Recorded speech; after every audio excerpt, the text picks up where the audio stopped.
Troublesome Engines, Part 1, Henry and the Elephant.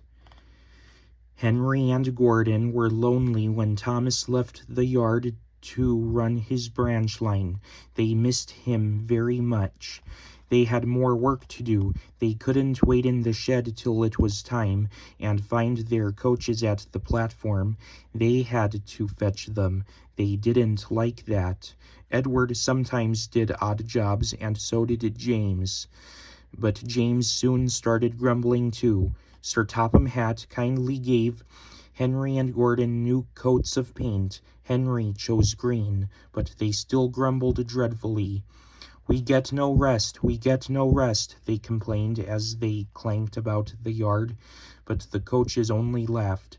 "You're lazy and slack, you're lazy and slack," they answered in their quiet, rude way. But when a circus came to town, the engines forgot they were tired. They all wanted to shunt the special cars and coaches. They were dreadfully jealous of James when Sir Topham Hatt told him to pull the train when the circus went away. However, they soon forgot about the animals, as they had plenty of work to do. One morning, Henry was told to take some workmen to a tunnel which was blocked. He grumbled away to find 2 freight cars to carry the workmen and their tools. Pushing cars, he muttered in a sulky sort of way. They stopped outside the tunnel and tried to look through it, but it was quite dark. No daylight shone from the other end. The workmen took their tools and went inside. Suddenly, with a shout, they all ran out looking frightened. "We went to the block and started to dig, but it grunted and moved," they said.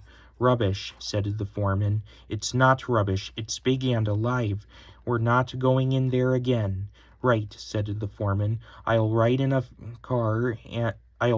freight car, and Henry shall push it out." "Wheesh," said Henry unhappily.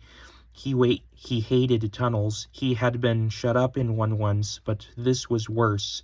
Something big and alive was inside. "Peep, peep, peep, peep, peep, peep," he whistled. "I don't want to go in." "Neither do I," said his driver, "but we must clear the line." Oh dear," puffed Henry as he slowly advanced into the darkness. Bump! Henry's driver shut off steam at once. "Help! Help! We're going back!" wailed Henry, and slowly moving out into the daylight came first Henry, then the cars, and at last, pushing hard and rather cross, came a large elephant.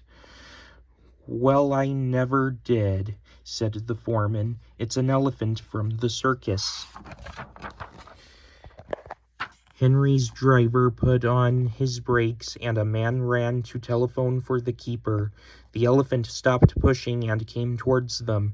They gave him some sandwiches and cake, so he forgot he was cross and remembered he was hungry. He drank 3 buckets of water without stopping, and was just going to drink another when Henry let off steam. The elephant jumped, and whoosh! He squirted the water over Henry by mistake. Poor Henry. When the keeper came, the workmen rode home happily in the freight cars, laughing at their adventure. But Henry was very cross. "An elephant pushed me, an elephant hooshed me," he hissed. He was sulky all day, and his coaches had an uncomfortable time. In the shed he told Gordon and James about the elephant, and I am sorry to say that instead of laughing and telling him not to be silly, they looked sad and said, "You poor engine, you have been badly treated."